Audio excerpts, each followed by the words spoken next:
I'm a really big drug dealer. Oh, really? Why are you trust me? No. I mean, your performance feels so incredibly authentic and genuine and lived in.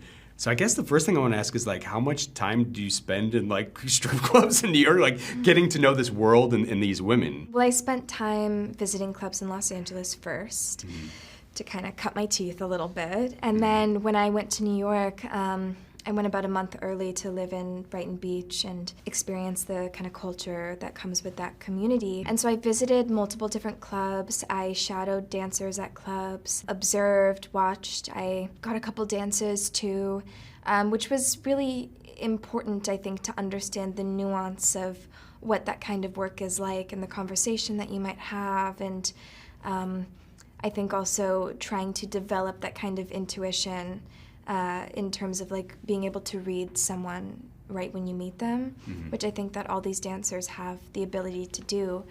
So yeah, it was an important part of it. The energy to this movie is like it feels like a rush when you're watching it. Like, it's so frenetic and chaotic and, like, unhinged in, like, the best kind of ways. Okay. What did that feel like? What did the energy feel like on set? Did it feel similar? Did it feel like it could, as immersive as it does sort of watching it on the screen? Yeah, I mean, we're shooting in a lot of, all the locations are real locations, and with a lot of people who are first-time actors. They have, you know, the same lived experience as my character does, and so I think inherently you're kind of just immersed into that world naturally, and you find yourself sort of adapting to that environment, or at least I did.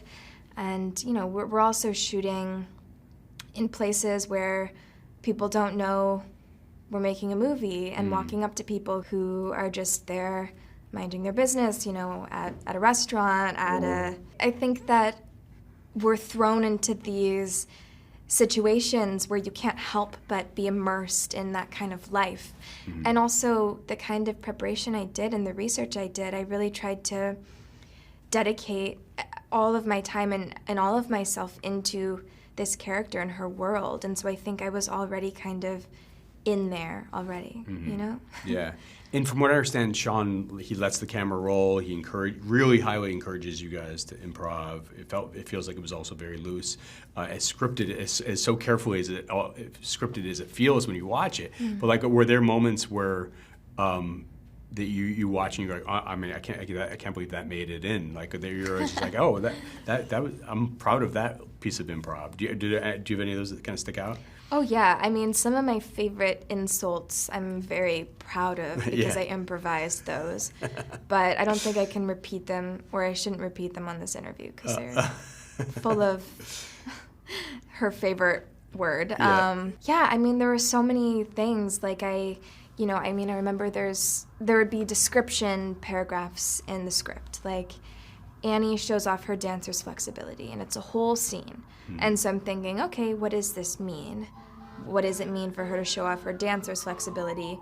So I'm like, okay, she will do an erotic dance for Yvonne. And so I help choreograph this dance for Yvonne, and I choose the song and the outfit, and I presented it to Sean, and he was like, that's perfect. Let's make a whole music video out of it.